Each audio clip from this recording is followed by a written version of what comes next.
আমি আসলে লাইভে না এসে পারলাম না। আসসালামু আলাইকুম। কেমন আছেন আপনারা সবাই?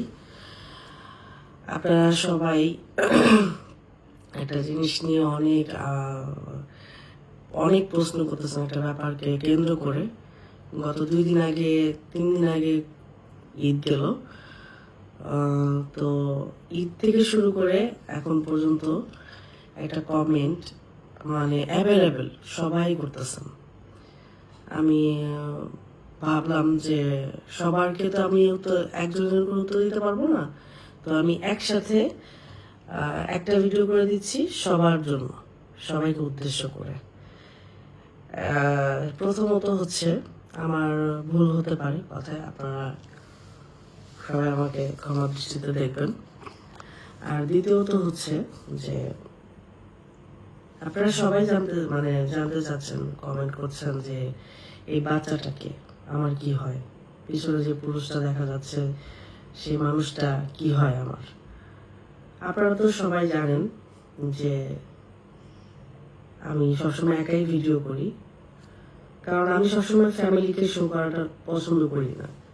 এটা আমার কাছে মনে হয় যে এটা আমার পার্সোনালিটির সাথে যায় না। আমি আমার কন্টেন্ট ক্রিয়েশন লাইফে আমি অনেক সময় অনেকভাবে ক্যামেরার সামনে চলে আসি, যখন যেভাবে ভালো লাগে, ভালো মনে হয় সবসময়। তো আমি কখনোই আমার ফ্যামিলিকে শো করি না।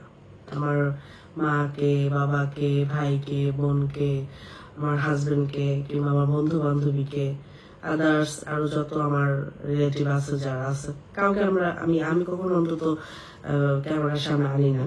আমার ফ্যামিলিতে যে ক্যামেরা পার্সন কেউই নেই এমনও না, আবার যে আমার মতো ক্যামেরা পার্সন এটাও না। বাট আমি আমার পছন্দ অনুযায়ী আমি আনি না।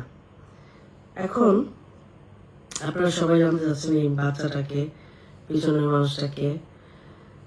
যেহেতু আমার সাথে আমার ভিডিওতে আসছে, সেহেতু অবশ্যই আমার কিছু হয়।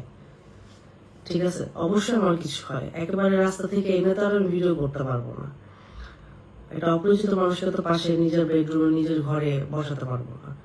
একটা বাচ্চাকে তো মনে করেন আমার নিজস্ব আমার কোনো সম্পর্ক না থাকলে তার আমি ওকে নিয়ে ভিডিও করতে যাবো না। তো সেই জায়গা থেকে আপনাদের বুঝতে হবে যে আমার কিছু না কিছু হয়, সবকিছু বলতে হয় না, কিছু কিছু কথা বুঝে নিতে হয়। আর এই বাচ্চাটা আপনারা সবসময় মাঝে মাঝে দেখেন, আমি এদিকে আসো, আমি দেখা গেছে যে ভিডিওতে বলি যে ভাইয়া এরকম করো, ভাইয়া ওরকম করো। ওর নাম হচ্ছে সাদ, ও হচ্ছে আমার ফুফাতো ভাই। ওকে আমরা অনেক আদর করি, অনেক ভালোবাসি, আমার অনেক আদরের ছোট ভাইয়া। তো ছোট মানুষ, আর দেখেন চেহারাটা কত কিউট, দেখলেও মায়া লাগে।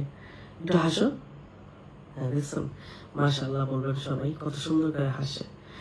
তো সবকিছু মিলিয়ে দেখা গেছে আমরা ফ্যামিলি আমি কখনোই শো করি না। মাঝে মাঝে হঠাৎ বছরে একবার দুইবার, এটা ঈদ অনুষ্ঠান, জন্মদিন বা কোনো বিশেষ কোনো মুহূর্তে যখন আমরা এক হই, তখন একটা দুটা ভিডিও করতে খুবই মন চায়, তাই করি, সেটাই।